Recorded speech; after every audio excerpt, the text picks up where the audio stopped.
Brought to you by TechnoSpark 20 series smartphones.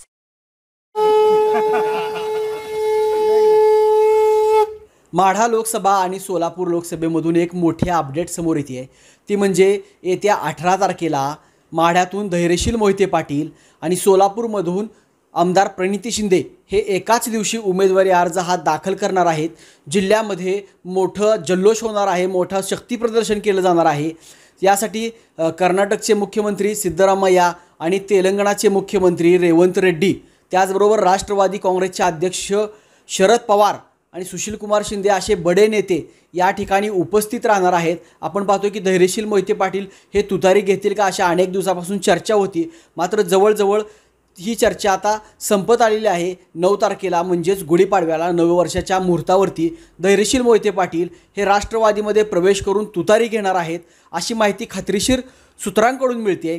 आणि माढ्यामधून धैर्यशील मोहिते पाटील आणि सोलापूरमधून प्रणिती शिंदे हे एकाच दिवशी सोलापूरमध्ये उमेदवारी अर्ज 18 तारखेला भरणार असल्याची माहिती देखील सूत्रांकडून मिळते।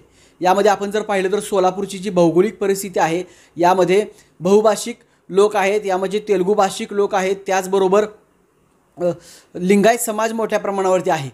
हा मतदार आकर्षित करण्यासाठी तेलंगणाचे मुख्यमंत्री रेवंत रेड्डी आणि कर्नाटकचे मुख्यमंत्री सिद्धरामय्या हे सोलापूरमध्ये असणार आहेत। त्याचबरोबर राष्ट्रवादीचे अध्यक्ष शरद पवार आहेत, सुशील कुमार शिंदे आहेत, असे बडे नेते हे सोलापूरमध्ये असणार आहेत। मोठं शक्ती प्रदर्शन होणार आहे आणि हे दोन्ही उमेदवार येत्या 18 तारखेला आपला उमेदवारी अर्ज दाखल करणार आहेत अशी माहिती समोर येते। आता येणाऱ्या काळामध्ये ही निवडणूक अतिशय रंगतदार होणार आहे। आपण जर पाहिलं तर एकेकाळी सुशील कुमार शिंदे हे महाराष्ट्राचे मुख्यमंत्री होते आणि विजयसिंह मोहिते पाटील हे उपमुख्यमंत्री होते।